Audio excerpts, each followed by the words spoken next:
গুৱাহাটীৰ যোৰহাটৰ কৃত্ৰিম বানক লৈ হঠাৎ উৎসাৰ হৈ পৰিছে গৌৰৱ গগৈ সাংঘাতিক চৰ্চা এইকেইদিন কৃত্ৰিম বান সমাধান নোহোৱাৰ সবিশেষ তেওঁ বৰ্ণনা দিছে কিন্তু সেই বৰ্ণনাৰ মাজত ডিব্ৰুগড় কৃত্ৰিম বানৰ ওপৰত বোধ কৰো একো তেওঁ কোৱা নাই তেওঁ প্ৰশ্ন কৰিছে স্মাৰ্ট চিটি ধনবোৰ ক'ত খৰচ হৈছে যোৰহাট ডিব্ৰুগড়ত নতুনকৈ কৃত্ৰিম বান কেনেকৈ প্ৰশ্ন উত্থাপন হৈছে মোৰ হৈতে সংযোজন হৈ আছে এই সম্পৰ্কত আলোচনা কৰিবলৈ যোৰহাটৰ বান কৃত্ৰিম বানৰ চৰ্চা ইতিমধ্যে বহুত সিদ্ধাৰ্থ বৰুৱা মোৰ লগত সংযোজন হৈ আছে আমি দুয়ো আলোচনা কৰিম কিন্তু গৌৰৱ গগৈৰ প্ৰশ্নটো আটাইতকৈ ডাঙৰ প্ৰশ্ন গৌৰৱ গগৈয়ে যোৰহাট আৰু গুৱাহাটীৰ কৃত্ৰিম বানক লৈ কেইবাটাও গুৰুত্বপূৰ্ণ মত দিছে যি সময়ত মুখ্যমন্ত্ৰী হিমন্ত বিশ্ব শৰ্মাৰ অসমত মুছলিমৰ সংখ্যা বৃদ্ধিৰ প্ৰসংগটোৱে চৰ্চা লাভ কৰিছে সাংঘাতিক চৰ্চা লাভ কৰিছে সেই সময়ত গৌৰৱ গগৈয়ে এই প্ৰসংগটোক উনুকিয়াবলৈ চেষ্টা কৰিছে মুছলিম সম্পৰ্কত গৌৰৱ হিমন্ত বিশ্ব শৰ্মাই দুটা মত দিছে প্ৰথমবাৰ আমি দেখিলোঁ যে লোকপিয়লৰ উদ্ধত গৈ তেখেতে শতাংশৰ কথা কৈছিল ইমান শতাংশ বৃদ্ধি হৈছে এইবাৰ কৈছে যে ইমান চনৰ ভিতৰত মুছলমান সংখ্যাগৰিষ্ঠ হ'ব অসমত মুছলমান হিন্দু মুছলমানৰ ৰাজনীতি হিন্দু মুছলমানৰ ৰাজনীতি চৰ্চা সকলোৱে কৰিছে যে হিমন্ত বিশ্ব শৰ্মাই এই চৰ্চা এইবাৰ হাতত লৈছে ২৬লৈকে থাকিবনে কি কথা সেয়া এতিয়াই ক'ব পৰা নাযায় কিন্তু সেই চৰ্চা লৈছে কিন্তু সেই সময়তে গৌৰৱ গগৈয়ে গুৱাহাটীৰ কৃত্ৰিম বান আৰু যোৰহাটৰ কৃত্ৰিম বান যি এটা ডাঙৰ মাৰাত্মক সমস্যা আমাৰ এইকেইদিন সাংঘাতিকভাৱে সেই ছবি দেখিও আছে সাংসদ গৌৰৱ গগৈয়ে ইয়াৰ ওপৰত অৱলোকন কৰিছে কি কৈছে গৌৰৱ গগৈয়ে প্ৰথমে আপোনালোকক শুনাব খুজিছোঁ আজি দেখিলোঁ গুৱাহাটী আজি দেখিলোঁ যোৰহাট আজি দেখিলোঁ Dibrugarh man made flood artificial flood ড্ৰেইনবোৰ ব্লক যোৰহাটৰ ভিতৰত যিদৰে পানী সোমাইছে যোৱা 50 বছৰত সোমোৱা নাই JB কলেজত যিদৰে পানী সোমাইছে যোৱা 50 বছৰত আমি এনেকুৱা দৃশ্য দেখা পোৱা নাই আৰু তাৰ কাৰণ হৈছে তাত PWD বিভাগ ব্যৰ্থ হৈছে মিউনিচিপালিটি ব্যৰ্থ হৈছে জিলা প্ৰশাসন ব্যৰ্থ হৈছে একে আমি গুৱাহাটীত দেখিলোঁ একে আমি ডিব্ৰুগড়ত দেখিলোঁ 2 বছৰ আগত আমি শিলচৰত দেখিছিলোঁ তো আমাৰ যিমানবোৰ গুৱাহাটী অসমৰ ভিতৰত নগৰ মহানগৰ আছে তেওঁলোকৰ ড্ৰেইনেজ সুৱেজ আৰু ফল্টি কনষ্ট্ৰাকশ্যন যিমান য'ত ইলিগেল ক'ৰবাত ড্ৰেইনৰ ওপৰত ইনক্ৰ'চমেণ্ট আছে তাৰ ওপৰত এইখন চৰকাৰ মন দিয়াটো উচিত নহ'লে স্মাৰ্ট চিটি আমি ক'তো দেখা নাই চিটিয়ে দেখা পামনে মোৰ সেইটোৱে সন্দেহ হৈছে আজিৰ পৰা 10 বছৰ যদি প্ৰত্যেক বছৰ এনেদৰে পানী সোমাই থাকে গুৱাহাটী নগৰ হৈ থাকিব নে যোৰহাট নগৰ হৈ থাকিব নে নহয় এটা সন্দেহ তো এইখিনি কাম গুৰুত্ব দিব লাগে এই সন্দৰ্ভত আজিয়ে বিশেষকৈ যোৰহাটৰ যিখিনি তথ্য মোৰ ওচৰত আহিছে মই মুখ্যমন্ত্ৰী মহোদয়ক চিঠিৰ জৰিয়তে অৱগত কৰাম যে যোৰহাটৰ কি কাৰণত faulty planning faulty construction faulty ড্ৰেইনেজৰ কাৰণে কি কাৰণত আজি যোৰহাটৰ ৰাইজে ইমান ভুগিবলৈ হৈছে মই সেইখিনি কথা চিঠিৰ জৰিয়তে অৱগত কৰাম আৰু আশা কৰোঁ যে যোৰহাট লগতে অনন্য মান নগৰ মহানগৰ আছে তাত এয়া গৌৰৱ গগৈ যোৰহাটৰ পৰা নতুনকৈ সাংসদ হৈছে গতিকে ২৬লৈকে তেওঁৰ সন্মুখত এক ডাঙৰ প্ৰত্যাহ্বান আছে চিধা কথা যদি যোৰহাটৰ পৰিৱৰ্তন নহয় তেতিয়াহ'লে তেওঁৰ গৰিমাটো আঘাত পৰাৰ সম্ভাৱনা আছে অৱশ্যে গৌৰৱ গগৈ গুৱাহাটী শিলচৰ ডিব্ৰুগড় যোৰহাট সকলোৱে প্ৰসংগ উল্লেখ কৰিছে আৰু তেওঁ নিজৰ সমষ্টি হিচাপে সংসদীয় সমষ্টি হিচাপে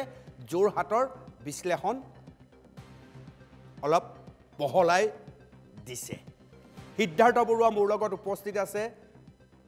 ডিব্ৰুগড়ৰ চৰ্চা হৈ থকাৰ মাজত যোৰহাটৰ কৃত্ৰিম বানপানীয়ে কৰবাত ৰৈ গৈছিল আলোচনা হোৱা নাছিল কিন্তু যোৰহাটত নাগৰিক সভা পৰ্যন্ত অনুষ্ঠিত হৈছে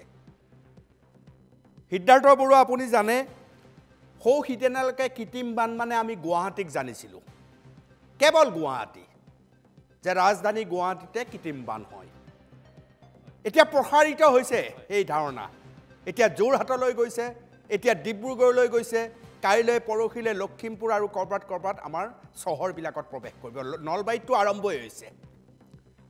সিদ্ধাৰ্থ বৰুৱা যোৰহাটত কি ধৰণৰ পৰিস্থিতি কি দেখিছে আপোনালোকে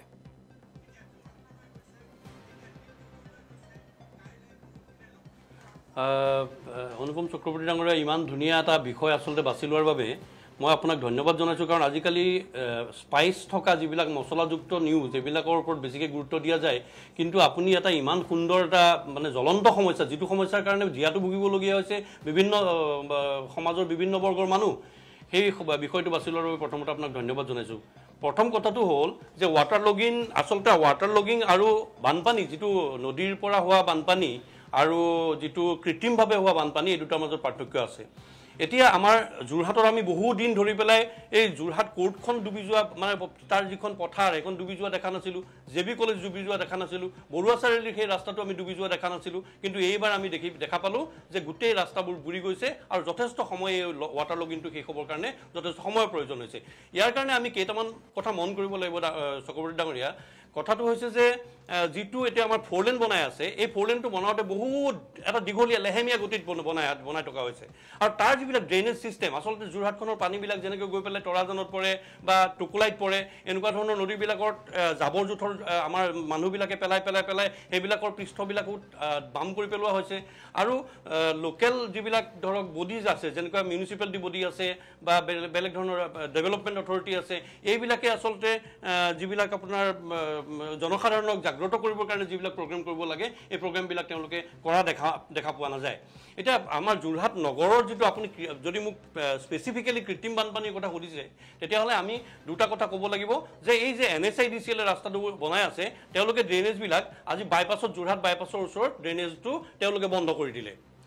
বন্ধ কৰি দিয়াৰ কাৰণে পানীৰ চলাচল যিটো নিয়মীয়া যিটো পানীৰ চলাচল বৰষুণ হ'লে যিটো পানী যোৰহাট নগৰৰ মাজৰ পৰা ওলাই গুচি যায় ড্ৰেইনৰ ভিতৰেদি তাত গৈ পেলাই ব্লক হৈ গৈছে তাত ব্লক হোৱাৰ লগে লগে যোৰহাট টাউনৰ ভিতৰখনত লগিং হ'বলৈ আৰম্ভ কৰিছে গতিকে এইটো এটা কথা দ্বিতীয় কথাটো হৈছে যে প্লাষ্টিকৰ বটল মাজতে বন্ধ কৰিম বুলি কয় মাজতে খুলি দিয়ে মাজতে প্লাষ্টিকৰ বেগ বন্ধ কৰিম বুলি কয় তাৰপিছত আকৌ কেনেকৈ খোল খাই গৈ যায় নাজানো কিন্তু আমাৰ জনসাধাৰণেও এই জাবৰ জোঁথৰবোৰ নি পেলাই যিবিলাক পানী নিষ্কাশন হোৱা যিবিলাক নলা নৰ্দমা থাকে সেইবিলাকত এই বটল প্লাষ্টিকৰ জাবৰ ইত্যাদি পেলাই ইয়াৰ পৃষ্ঠভূমিবোৰ পাতল কৰি পেলাই ওখ কৰি পেলাই আৰু যাৰ ফলত পানীৰ যিটো সচৰাচৰ চলাচল এই চলাচলটো ব্যাহত হয় গতিকে আমি ভাবিছোঁ যে এই যেনেকৈ ডিব্ৰুগড়ত এতিয়া ডিব্ৰুগড় চহৰখন আচলতে বৰ ভয়াৱহ কাৰণ ডিব্ৰুগড় চহৰখনৰ একেবাৰে গাতে ব্ৰহ্মপুত্ৰখন নদীখন লাগি আছে একেবাৰে গাতেই লাগি আছে যদিহে কেনেবাকৈ ডিব্ৰুগড়ৰ মাথাউৰি ভাগিবলৈ হয় তেতিয়াহ'লে ডিব্ৰুগড় চহৰখনৰ কিন্তু কোনো মানুহ তাতে শান্তিৰে থাকিব নোৱাৰিব বহুত মানুহৰ মৃত্যু পৰ্যন্ত হোৱাৰ সম্ভাৱনা আছে গতিকে চৰকাৰে আচলতে এটা ব্যৱস্থা ল'ব লাগে যাতে এই বস্তুবিলাকৰ যাতে মানে বিশেষকৈ ড্ৰেইনেজ ছিষ্টেমটো অনুপম চক্ৰৱৰ্তী ডাঙৰীয়া সময় আছে যদি মই আপোনাক আৰু এটা কথা ক'ব বিচাৰিছোঁ যে জাজিমুখত যি বানপানী হয় বা ভগামুখত যি বানপানী হয় বা চীনাতলিত যি বানপানী হয় বা বনাই অঞ্চলত তিয়কৰ যি বানপানী হয় এই বানপানীবিলাক সৃষ্টি হয় আমলখি চিগা বুলি এটা চিগাৰ পৰা আৰু এই চিগাটো প্ৰত্যেক বছৰে ছিগিয়ে থাকে আৰু প্ৰত্যেক বছৰে ছিগি থকাৰ পিছতো যেতিয়া কাম আৰম্ভ কৰিবৰ হয় বানপানী অহাৰ ঠিক আগে কাম আৰম্ভ কৰে মাটি কোমল হৈ থাকে ভালদৰে পুত ল'বলৈ নাপায়ে আকৌ ছিগি যায় ছিগি পেলাই মাথাউৰিৰ ইপাৰে আহে আৰু এই পানীখিনি ওলাই যাবলৈ নোৱাৰে কাৰণ পূব পৃষ্ঠভূমি আৰু পশ্চিম পৃষ্ঠভূমিখন সমান ইয়াত যদি ড্ৰেইনেজৰ ব্যৱস্থা তাতো যদি কৰা নাযায় তেতিয়াহ'লে সেই মানুহখিনিও কিন্তু যিদৰে বছৰে জীয়াটো ভুগি আছে বানপানীৰ কাৰণে নদীৰ বাঢ়নী পানীৰ কাৰণে সেইটো কিন্তু কোনো কালে নকমিব গতিকে মই আশা ৰাখিছোঁ যে চৰকাৰখনে এটা আজি গৌৰৱ গগৈ ডাঙৰীয়াক ধন্যবাদ দিব লাগিব তেখেতে সদনতো আজি 4 দিন আগতে বৰ সদম্বে তেখেতে মানে চেয়াৰত বহি থকা চেয়াৰমেনজনক তেওঁ কৈছে যে অসমৰ বানপানীৰ পৰিস্থিতি এক ৰাষ্ট্ৰীয় সমস্যালৈ পৰিণত হ'ব লাগে গতিকে সিদ্ধাৰ্থ বৰুৱা ধন্যবাদ জনাইছোঁ তেখেতে যে যোৰহাটত যদি আপোনালোকৰ এই কৃত্ৰিম বানৰ পৰিস্থিতি শেষ নহয় যদি সমাধান নহয় আপোনালোকৰ প্ৰাক্তন সাংসদৰ কথা বাদেই দিলোঁ তেওঁনো কি কৰিছিল সেই প্ৰশ্নটো আহিব কিন্তু সমান্তৰালভাৱে এতিয়াৰ সাংসদৰ লোৱা ভূমিকা আৰু ইয়াৰ লগত সাধাৰণ জনতাই ভাবি ল'ব পাৰে যে বিজেপিৰ সাংসদ যোৰহাটত নাহিল বহু আলোচনা চৰ্চা বিতৰ্কৰ পিছত কংগ্ৰেছৰ সাংসদ জিকিল ফলত যোৰহাটৰ কাম নকৰে এনেকুৱা ধৰণৰ এটা বিয়োগাত্মক বতাহো চলিব পাৰে নহয় ২৬ৰ আগে যদি নহয় একো নিশ্চয় চলিব পাৰে কিন্তু বৰ্তমানৰ ভোটাৰ ৰাইজে বিশেষকৈ যোৰহাটৰ ভোটাৰ ৰাইজে এবাৰ আপুনি দেখিলেই যে যোৰহাটৰ পৰা গৌৰৱ গগৈক বৰ শোলঠেকত পেলাবৰ কাৰণে মন্ত্ৰী মুদাগৰ ইত্যাদি মানে টকা পইচা দনবল বাহুবল সকলোখিনি প্ৰয়োগ কৰা হৈছিল কিন্তু গৌৰৱ গগৈৰ ওপৰত যোৰহাটৰ যি লোকসভা সমষ্টিৰ যি ভোটাৰসকল তেখেতসকলৰ আস্থা কিয় হ'ল কাৰণ যোৰহাটৰ মানুহে শিক্ষিত কথা ক'ব পৰা সদনৰ মজিয়াত নিজৰ পৰিচয় দাঙি ধৰিবলৈ সক্ষম হোৱা গৌৰৱ গগৈ যোৰহাটবাসীয়ে মানে এবাৰলৈ আগতেতো আমাৰ যোৰহাটৰ পৰা যোৱা নাই কলিয়াবৰ পৰা গৈছিলে এইবাৰ যোৰহাটৰ পৰা পৰীক্ষা কৰি চাইছে আৰু যোৰহাটৰ মানুহে কেতিয়াও যোৰহাটৰ ভোটাৰ বা অসমৰ ভোটাৰে এতিয়া বুৰ্বক হৈ থকা নাই এতিয়া সকলোৱে জানে যে দম্ভ মাৰি যদি গৌৰৱ গগৈ ডাঙৰীয়াৰ যেনেকুৱা বলিষ্ঠ পদক্ষেপ বলিষ্ঠ যি কণ্ঠ মই বিশ্বাস কৰোঁ যে তেখেতে আচলতে এই সমস্যাবিলাকৰ সমাধানৰ কাৰণে কেন্দ্ৰীয় চৰকাৰৰ পৰা পুঁজি আবণ্টনৰ পৰা আদি কৰি আঁচনি ৰূপায়ণ কৰালৈকে তেখেতে ভূমিকা যদিহে ২৬লৈ যোৰহাটৰ কৃত্ৰিম বানৰ সমস্যা সমাধান নহয় তেতিয়াহ'লে যোৰহাট সমষ্টিৰ অন্তৰ্গত বিধানসভা সমষ্টিত ইয়াৰ এটা সাংঘাতিক প্ৰভাৱ পৰিব পাৰে বিজেপিৰ ক্ষতি হ'ব পাৰে তাৰ কাৰণে হয়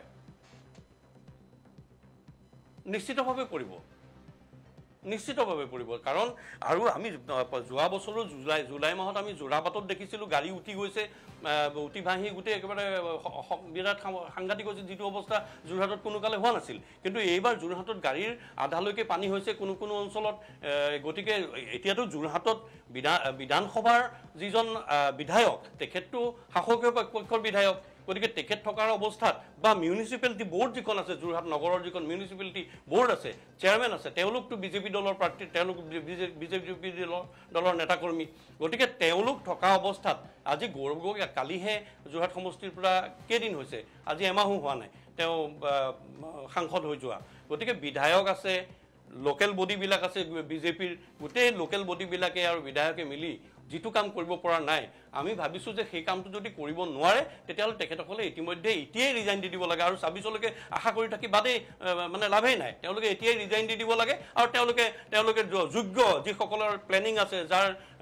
কথা কোৱাৰ ক্ষমতা আছে বা আঁচনিবিলাক কেন্দ্ৰৰ পৰা মোকলাই অনাৰ যাৰ কেপাচিটি আছে তেনেকুৱা ব্যক্তিৰ হাতত তেওঁলোকৰ দায়িত্বসমূহ অৰ্পণ কৰি দিব লাগে আচলতে তেওঁলোকৰ অন্যথা এই কৃত্ৰিম বানৰ সমস্যাটোকো যদি সাধাৰণ সমস্যাটোকো যদি তেওঁলোকে কাৰণ ড্ৰেইনেজবিলাক ঠিকমতে ক্লিন কৰি দিলেই আৰু যোৰহাটৰ ড্ৰেইনেজ ছিষ্টেমটো বহুত পুৰণি ব্ৰিটিছৰ দিনৰ পৰা বনোৱা গতিকে এই ড্ৰেইনেজ ছিষ্টেমটো খুব সুন্দৰকৈ বনোৱা আছিলে কিন্তু তাক নিয়মিতভাৱে পৰিষ্কাৰ নকৰাৰ কাৰণে জাবৰ জোঁথৰ পেলাবলৈ অনুমতি দিয়াৰ কাৰণে বা আৰু এটা কথা গৌৰৱ গগৈ ডাঙৰীয়াই কৈছে খুব ভাল লাগিলে মোৰ ফল্টি কনষ্ট্ৰাকশ্যন আজি এজন অসমীয়া মানুহে যদি এটা নিজৰ ঘৰ বান্ধিবলৈ যায় যদি পাৰ্মিশ্যন বিচাৰি যায় তেতিয়াহ'লে পাৰ্মিশ্যনটো তেওঁ নাপায় কাৰণ তেওঁ অমুক নাই তমুক নাই বহুত কথা আহি পৰে কিন্তু কিছুমান মানুহৰ ক্ষেত্ৰত মই এটা কমপ্লেইন দিছিলোঁ মিউনিচিপেলিটি বোৰ্ডত য'ত দুমহলৰ পাৰ্মিশ্যন লৈছে ৬ মহল ঘৰ বনাইছে আৰু সেই কমপ্লেইনটো দিয়াৰ পিছতো মিউনিচিপেলিটি বোৰ্ডে কোনো ধৰণৰ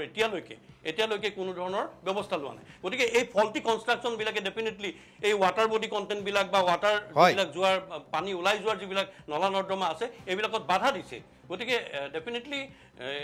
আমাৰ লোকেল বডিবিলাকতো বিজেপিৰ আছে গতিকে ২৬ত ডেফিনেটলি ইয়াৰ উত্তৰ পাব তেওঁলোকে